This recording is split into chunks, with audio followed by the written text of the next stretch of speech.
और हमारे ऐतिहासिक योद्धा, जहां पे सूरवीरों की धरती कही जाती है, सिंसना बाबा, और मैं महाराजा सूरजमल को नमन करता हूं।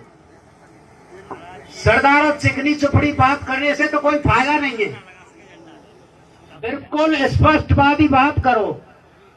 एक बार मैं बात बताता हूं, 2008 की बात है। महाराज साहब जब कोई गमी हो जाती थी तो संवेदना के लिए आते थे, तो मैं नजदीक बैठा था। मैंने कहा महाराज साहब, युवराज साहब कहाँ रहते?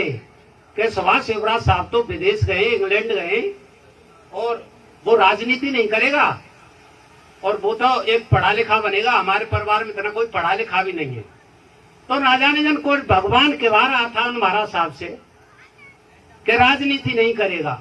वो क्या इंग्लैंड भेजा उस मूर्ख को, जिसने महाराज साहब को आते ही 6 महीना में, साल भर में घर से खदेड़ दिया, और समाज की धज्जियां और संस्कृति उड़ा के रख दी, और झंडा उखाड़ के फेंक दिया। इस निकम्मे के लिए, इस नालायक के लिए कोई कंप्रोमाइज नहीं करना है, कोई समझौता नहीं करना है। मूर्ख को तो डंडे से सुधारना पड़ेगा। आई समझ में? और ये चैलेंज लो, हर इंसान अपने आप को सुधार ले। महादेव की सौगंध, महाराज साहब से हमें कोई मतलब नहीं है। बाप बेटा का झगड़ा है, रहने दो झगड़े को, आराम करो। वो कभी भी महाराज साहब को लायक मत करे।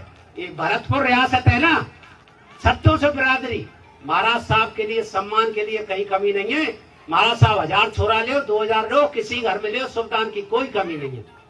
इस निकम्मे को सुधारना पड़ेगा। और दूसरी बात मैं कहना चाहता हूं कि महारानी साहिबा कह रही है, तो संतोष जी कह रहे थे अगर झंडा नहीं लगाता इस डंडे को जो कर लेना। मैं कह रहा हूं हवाई करेंगी रोशनी का फैसला, जिस दिए में जान होगी दिया जलेगा। हाँ, ये नियम बना ले, किसी को पूछने की जरूरत नहीं है। 21 तारीख रखिए, सोच समझ के रखिए, टाइम बहुत है। ज्यादा से ज्यादा संदेश पहुंचाओ, और हम झंडे को लगा के मानेंगे। हमारी माँ ने दूध पिलाया है तो ठीक है नहीं। हर चीज महाराज साहब से नहीं पूछी जाती है। बात को आदमी के ठेस लगनी चाहिए। किसी शायर ने कहा है कि जिंदगी में जिंदगी को आजमाना चाहिए, और जिंदगी में जिंदगी को समझ जाना चाहिए, और जिंदगी में जिंदगी की अगर बात पूरी ना हो तो जिंदगी को जिंदगी से रूठ जाना चाहिए। ऐसे जीने से कोई फायदा नहीं है। ये मैटर पर्सनल जाटों का नहीं है, सर्वजातीय समाज का है। और उनसे कह दो खुलो चुनौती, सबके स्टेटमेंट सुन ले, वो तैयार हो जाए 21 तारीख को। राम राम से।